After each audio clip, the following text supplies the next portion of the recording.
as we spoke before, you said you probably receive about 100 pitches per week, 100 deals that come your way. Obviously, that will then require time. You're not going to meet with 100 entrepreneurs to narrow it down to those 5 or 6 per week that you like to meet. So clearly, you're busy. So my question is, as an entrepreneur, how can I find the right VC? How should I select the VC that I should approach? Yeah, for a first-time entrepreneur, I think fundraising feels like a very daunting experience. I think a good way to think about is a lot of the early stage fundraising, it's building the trust. So we're going to talk about this a little bit more. But for instance, if you are, let's say in Singapore, and then I live in San Francisco, I don't have the context.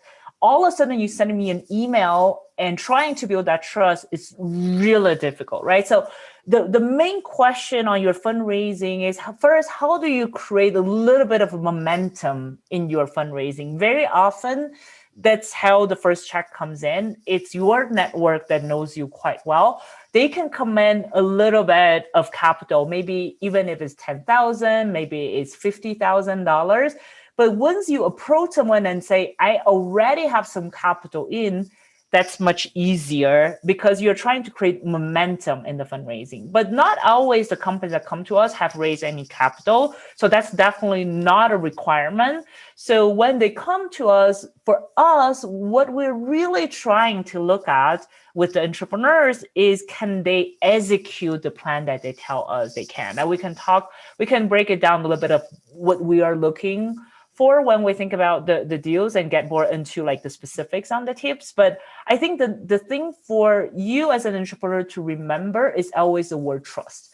How this some person that I've never met sitting across on the Zoom call is going to give me the first call, the first 30 minutes, the first 1 hour. What is the best way for me to create trust and empathy through that conversation? Finding the match to the investor, that's a really, really good question.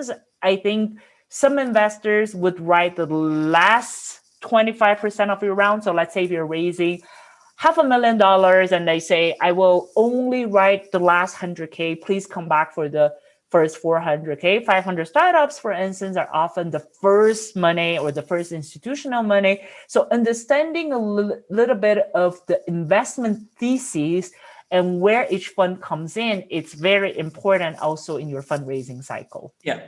So, I mean, I get this question a lot as a mentor as well. And what I usually advise founders of is to, when they are stepping out to get the first external round, so not friends and family, to get help. And what I mean by that is find someone that has raised money or is an experienced entrepreneur or just understands the environment that you are in when you're starting your company a little bit better, because a little bit of guidance goes a long way, as you said, to find that, build that trust. If a recommendation comes through from someone that the VC has engaged with before, they will be much more likely to make 10, 15, 20 minutes of their time and carve it out for a meeting.